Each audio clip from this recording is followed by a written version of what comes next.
Hello and welcome back to the Purpose Matrix. My name is Phil Mueller and I'm excited today to talk to you about what I think is the most profound and life-changing principle of success that we can apply. And it's the focus of today is associations. And, I'll start with a quote. You are becoming with whom you associate. It's as simple as that. It's not a maybe. It's not, this might be happening. This is a fact. It's a big deal. Your identity depends on being intentional about this. So I think more than anything else, if we just apply this, everything else can fall into place. And I talk about purpose. I talk about education. I talk about having courage, being an example. And those things are all true. And we should do all those things to be successful without a doubt. But if we associate with the right people, with the right network, this will build our clarity to purpose in different areas of life. If we associate with others that are like-minded and growing, they're going to encourage us to educate ourselves in the right areas. Having the right network is going to give us the courage to act. We're going to build confidence by teaching them or learning from others. And then we're going to be an example to them, and we're going to learn leadership, which will allow us to be better examples to others too. So this association is so powerful. And for me, going back 20 years, I was kind of I've been into self-development. I've read a lot of books, listened to a lot of podcasts. But I would say what I was missing until about 5 years ago was association. And I heard people talk about mentors and teachers and, leadership coaches or networking groups, whatever it might be. I just never really took it seriously and never applied it. And I started doing that about 5 years ago. And over the course of the last 5 years, starting doing this in different areas of life. And it's really put fuel in the fire, if you will, to my growth. So I think it's so important. And in the last 5 years, I think I've become a better business person because of it. I think I've become a better father or better husband.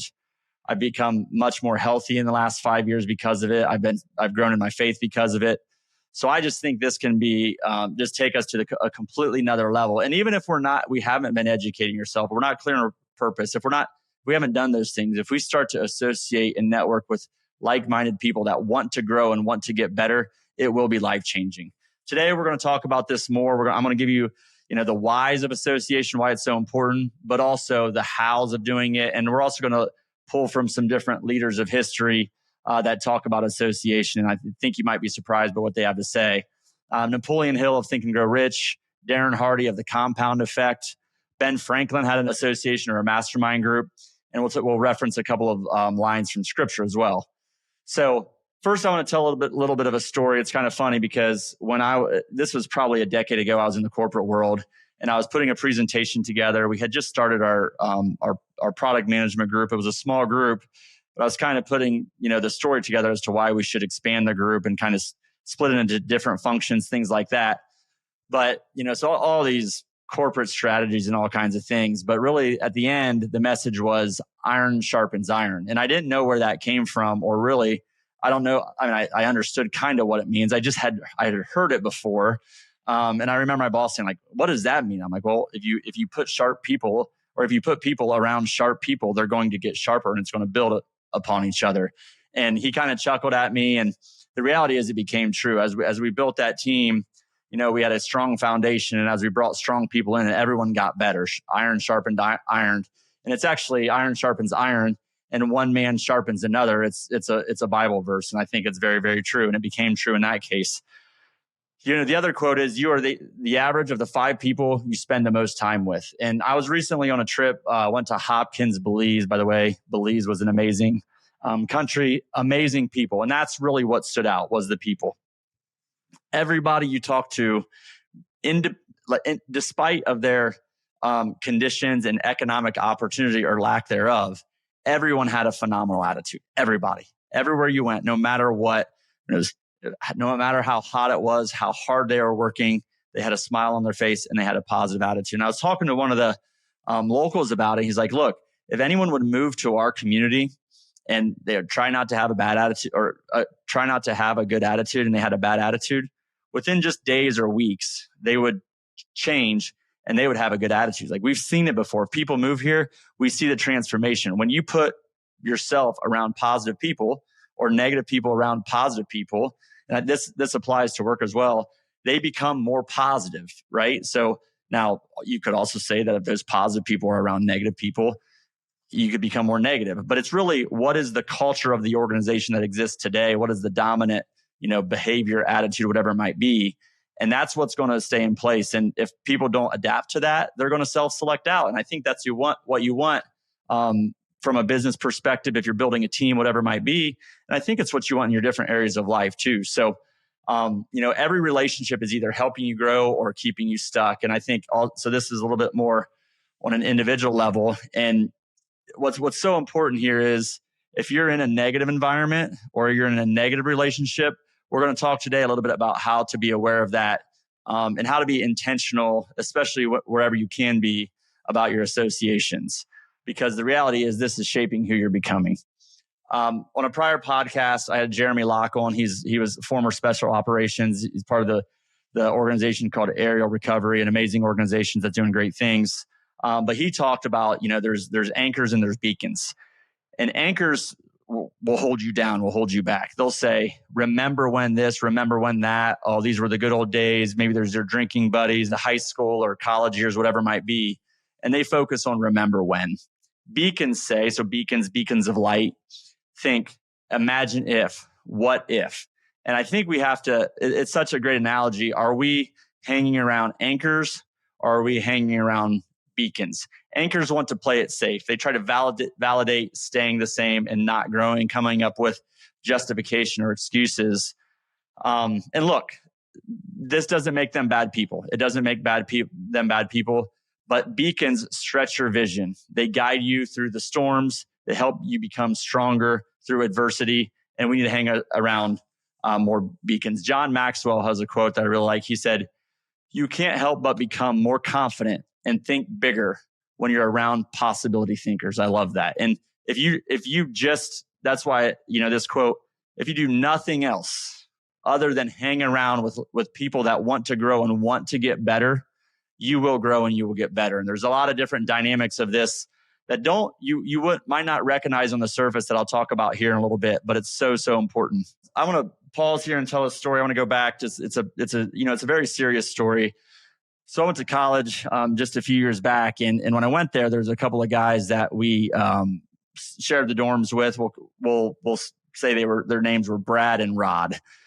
Similar background. They came from the same high school.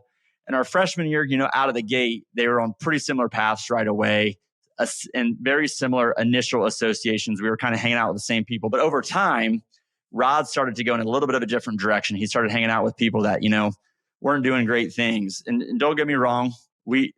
So on the other hand, Brad, he hung out with us more and we were not saints by any means. But Rod was going in a different direction. And, the other group, the other associations that Rod had really started doing drugs, heavier drugs. Maybe there were some drug dealers within the group, and it just wasn't good. So over the course of time, over the course of the next 2, 3, 4, 5 years during college, those associations and the difference in the direction got stronger and stronger. So it began as very similar places, really went in two very different directions over the course of time. And by the end of college, 4 or 5 years later, they were at very, very different points in their life, very different habits, very different health. Again, not that we were perfect or we did all the right things. Certainly we did not. We're not claiming that. But over the course of just a few years, you could see a pretty dramatic difference. 15 years after college, for the good news was Rod, he had kind of gotten his life together. He was starting to help others. He was, mentoring others. He was in not only rehab, but he was helping other people with drug addictions and other things. But he, and I don't know the exact reason, but because of either his prior just drug activity or if there was a relapse, I don't know, but Rod passed away. And I don't know the details, but it was very sad, right? Brad, on the other hand, he's doing well. He has a business. He has a family. He's doing well. And my point is, the first 3 months into those associations, you could see a little bit of a different direction. But if you cascade that over the course of 3 years and 5 years and 15 years, you keep growing in very different. Just think of a fork in the road. You go two different directions, but as you drive for 15 years, you're at a very, very different spot. And I think The point is, who are you associating with today and what direction are they taking you? Because they are guiding you in a direction. And I think it's important to be aware of that and understand that. Now I want to talk about really 3 types of associations that are really important that we should be thinking about being a part of. Or this is kind of our relationships within our different associations, especially from a work perspective, but this can apply to other areas of life. So there's mentors, there's peers, and there's mentees. And, a quote on mentors is, when there is no guidance, a people falls, but in abundance of counselors, there is safety. A mentor of mine would be Ryan Kennedy. I worked with him, and he was a health coach, a health mentor. So he took us where we were at the time, and just slow incremental changes. He helped hold us accountable. He taught us so much. We learned so much from him, and he had a big impact on my health. I started work with him, I think 2.5 years ago or so, and he had a dramatic impact and helped us in a lot of different ways. So that would be a mentor. Peers are people that are walking with you. Maybe that's different business folks, or people that want to start a business, or mid-level managers in the corporate world. For us, we have business leader luncheons where myself and other business leaders locally, we get together and we try to learn from each other. We try to grow. And there's all different levels of business leaders, different sizes, different levels of leaders, different knowledge bases, whatever it might be. But we're all peers, and we can all help each other in different ways. And this can be very powerful. So don't think someone needs to be at a really high level, way above where you're at, to be able to mentor you or to learn from them. Your peers, you can learn a ton from. And finally, in addition to that, you can learn by having mentees as well. I think this is really powerful.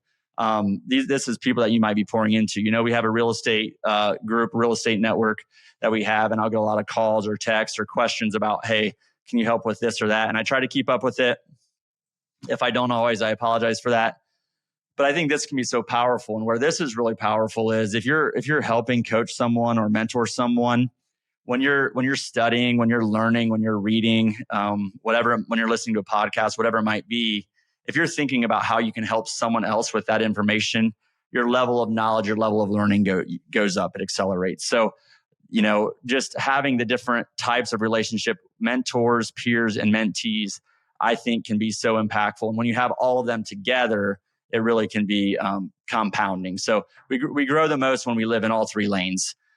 So the next concept, the first time I heard this, I'm like, man, this is intense. This is brutal. And it comes from, the concept kind of, I think, comes from the EOS or traction. There's something called the people analyzer. But the message here is audit your circle, audit the people that you're hanging out with a lot. And, there's a book that's called Measure What Matters. Well, if we agree that our associations in our network matters, then we need to measure what matters. We need to do an audit of those people. There's a really simple way to do this. First, there was a prior discussion, a prior episode that we had that talked about our core values and the importance of building and knowing what our core values are. And I would say this is true. If you're going off to college, if you're going to a new workplace, understand their core values that they really live by, not that are just posted on the wall. Your friends group, identify what the core values might be. But really, from a personal perspective, what are your core values? What are you all about? Who do you want to be? Write those things down. Let's just say you have 5 of them. Let's just say courage is one of them, or faith is one of them, or positive attitude. But write down those 5 things. And then, the people that you're hanging around with a lot, spending a lot of time with, if you have your core values, write down their names and give them a plus. That means you're on the same page. Maybe it's growth mindset. Okay, I'm hanging out with people that are growth minded. Good. That's a good thing. Maybe it's, I don't know if they're growth minded or not. So that's maybe a plus minus. That's neutral. Or if they're not growth minded, if they're a victim and they don't want to get better, they don't want to learn, that's a minus. And when you do that, if you have 5 core values and you have someone has a couple minuses, maybe 2, 3, you either have to have a very serious discussion with that person, or you have to cut off that relationship. Now, we're not saying cut off everybody. Don't tell mom that you can't talk to her anymore, or dad, or anyone like that. We're not suggesting that. But I think awareness is the key here, right? This is self-awareness of what your core values are, but this is awareness of who you're becoming through your associations. And if there's a lot of negatives on this chart, you're becoming someone that is not in alignment with what your core values are. And that's a big problem because, again, if you believe that you become with whom you associate, then you're moving in a bad direction. You're moving in a direction that is going to make you worse at your core values, and we don't want that. So think about a core value audit to test your associations and make sure that you're moving in the right direction. Because if the difference between you today and 5 years from now are the books you read and the people with whom you associate, we should audit this.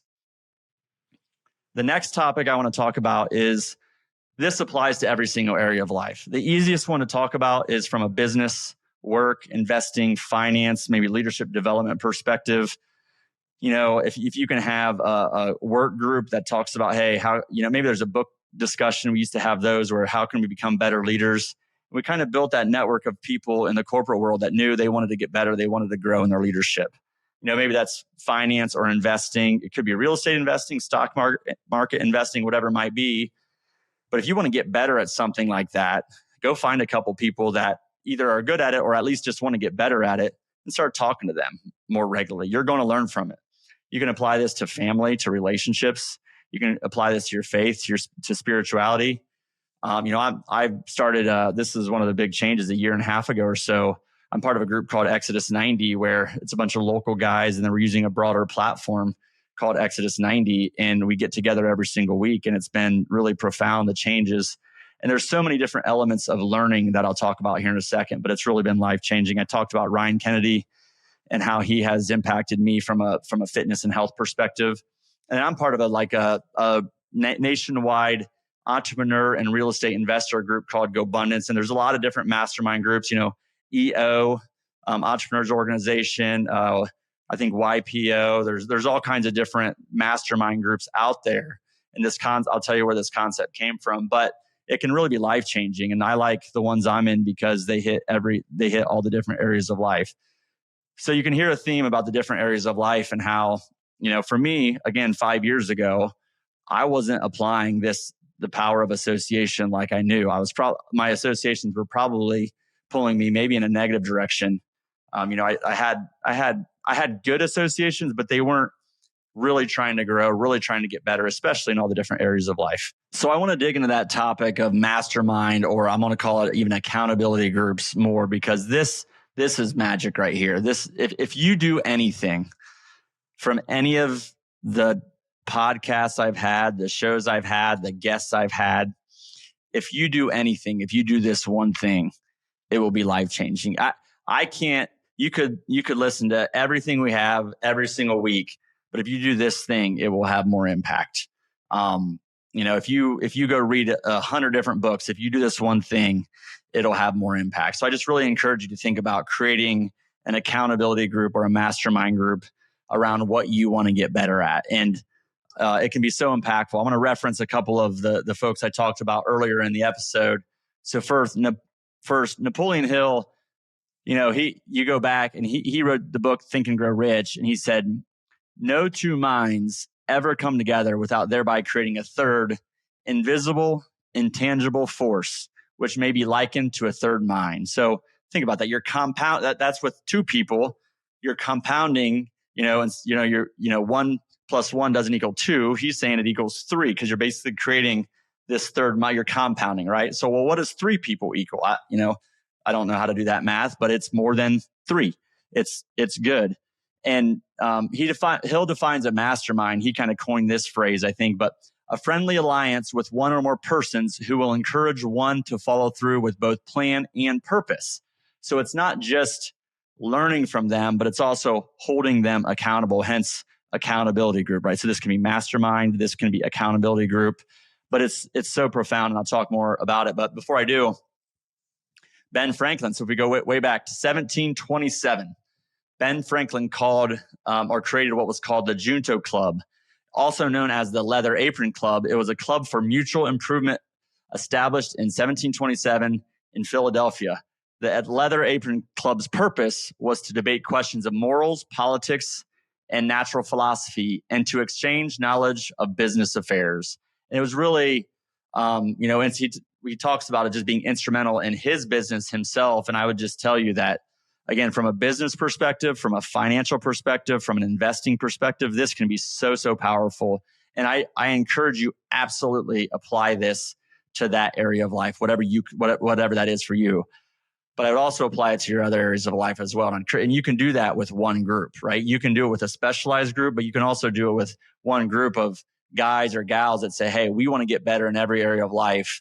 And let's set up this accountability group. So there's actually a couple of local guys I know. They're about 30, and they started a group, I think maybe a year and a half ago. They meet, I think, once a week for 30 minutes. You could do this every other week for 30 minutes, even 60 minutes. There's different ways to do this, but a regular cadence, probably not monthly isn't enough, but at least every other week.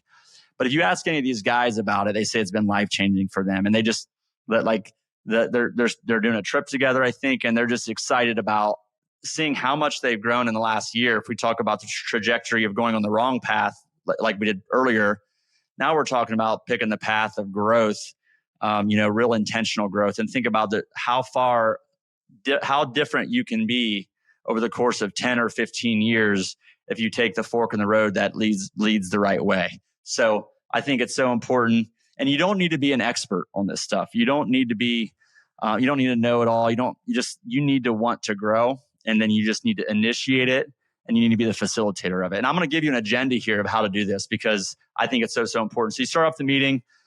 Let's say it's five people, and you say, okay, go around the room real quick, maybe in a minute each. Hey, what were the wins and challenges from the prior week? What went well? What do I need to work on? You do that, everybody kind of 1 minute, and you could pretty quick. Then you go through everybody's goals, like that they have for the quarter. Maybe it's rocks, or their habit tracker. Maybe, this could be 5 things per person, or this could be a list of 25 habits that they're trying to accomplish for the quarter. Whatever it is, I would start with less is more, maybe one thing in each bucket of life that you want to cover. And just go around the room, and it's green, yellow, red. I did this well last week, or I'm behind on this. I'm not where I want to be on this item. But go around the room. Hey, I hit all my goals, or I missed my fitness goal this week, or I didn't read the Bible, or I didn't do any one-on-one time with my son or my daughter, whatever it might be. But you can do this for every area of life. And what's important is, as you do this, you're going to start to see what other people are doing. You're going to see how other people are engaging with their kids, maybe how they're engaging with their spouses, maybe what they're doing at work, the investments they're making. And you're going to learn from that. And you're not just going to learn, you're going to mentor them, but you're also going to learn from them, others mentoring others. So like someone brings up crypto, and you guys have 2 other people have a conversation about, all of a sudden you're learning about crypto. So there's so much power, not just in getting direct mentorship on what you're struggling with, but also from other people that are struggling with different things. So then after that, after you talk through your goals, your habits, and you're tracking for different areas of life, then, okay, what are everyone's commitments for the next week? And okay, so because I was off track last week on, one-on-one time with my son, this following week, I'm going to really focus on that. And I'm going to do it for, I'm going to just focus. I'm going to hang out with my 9-year-old son for 2 days for an hour straight, these 2 days, or whatever it might be. You can be really specific here. Just commit to that. And if you want, put something on the line. I mean, I don't know what that is. Put money on the line, put, something that you do that would be embarrassing on the line, but hold each other accountable to it. And just by having to talk about it, you're going to end up building your own accountability, and you're going to have the courage to act. So, and then the last thing is, you can really do that easily in 30 minutes, maybe even less if you have, I would suggest 4 to 6 people, probably 5 or 6 is the best number, but you can really do that pretty quick. But the other thing I would encourage you is, if finance is important, or faith, or, parenting, or relationships, whatever it is, pick a topic to do a deep dive in with the next 30 minutes of your meeting, and go deep into, how to be a better father, husband, mother, wife, whatever it might be, community member, worker, of course, business owner, whatever it might be. Go through a deep dive topic, investor, real estate investor, crypto, whatever it is for you. Do a deep dive and ask people to come in and talk about AI. I mean, this can be anything, but do the first section first. Do the first 30 minutes where you really go around the room, talk about wins, challenges, accountabilities. That's so powerful. And I think so. The other thing is, you got to be authentic here. And now the thing about these groups is, you start, and early on, you're going to be getting a feel for it, but over time, you're going to open up more and more and more, and the relationship's going to get deeper and deeper, and better and stronger and stronger. And when you do that, that's where real growth happens. So I would encourage you to be really transparent and authentic with your challenges, because other people are facing challenges too. Let's face it. I'm facing challenges. You're facing challenges. So be transparent about those things, and because it's a great way to get help. This is so important. We've created kind of a template on how to do this, a guide for you. So if you're interested in that, reach out if you'd like it. It's info@mollerre.com. If you email and ask for that, we'll get that to you. But through this process, there's so many different mechanisms of learning. It's hard to even grasp it, but it's more than what meets the eye. You have other people mentoring you. You're mentoring others, so you're learning. You're learning from others, mentoring others, if that makes sense. You're compounding your network. If you think about this, if you have a group of 5 gals or 5 guys, you have access. If you have a challenge, you have access to their network now, right? So, there's 5 degrees or 6 degrees of separation, whatever it is, and everybody, I forget. But my point is, you're compounding your network immediately by having this in place. And it's so powerful. So there's just all kinds of intangible benefits of this that you can't even recognize. It's really transformative. It really has compound growth, exponential growth applied to it. So like I said, if you do anything, if you never listen to an episode again, never listen to whatever, do this thing, it'll be transformative. And just, a great way, honestly, to do this is just to reach out to folks. But just to close up here, and bring it back to all the different discussions. If your identity is important, you become with whom you associate, and you can see the path you're on. You probably know the path you're on. You probably, do the audit or think about the audit, but you probably, if you're still listening, you kind of know what you need to do. The anchors and the beacons, and what you need to do to put this on the right track. And just remember that if you're on the right track, it can get really scary over 5, 10, 15 years from now. So get back on the right track, get the right people in your world, in your life that you can learn from and that you can help and have an impact too. And look, relationships are extremely important, and just building connection, community, and then your counsel. And we were created for that stuff. So that's important to do. But if you believe that you become with whom you associate, you have to prioritize this. It's so important. Walk with the wise, be a beacon, know that iron sharpens iron. If you can't find the right room, create it. So I'll end there, but I want to, emphasize how important this is, how life-changing this has been for me in every single area of life. I hope you trust me on this. I hope you take this to heart and put this in place, because it's so powerful. We really appreciate everyone, listening. We just ask you to subscribe, leave a review if you're on YouTube, Spotify, Apple, wherever it may be. And the last thing I'll say is, if you want to get this started, instead of trying to explain a mastermind and trying to explain this to somebody, share this episode with 4 other people that you think would be good to be a part of your accountability group or your mastermind, and just get started. And just say, hey, check this out. Listen, once you're done listening to it, let's talk about whether we want to do this. Maybe you send it to one person and say, hey, let's talk about this. Who else could we get a part of this? Set a time, do it every single week, every other week, whatever works for your schedule, and put it in place. It will be life-changing. Thank you so much for listening. For the Purpose Matrix, signing off.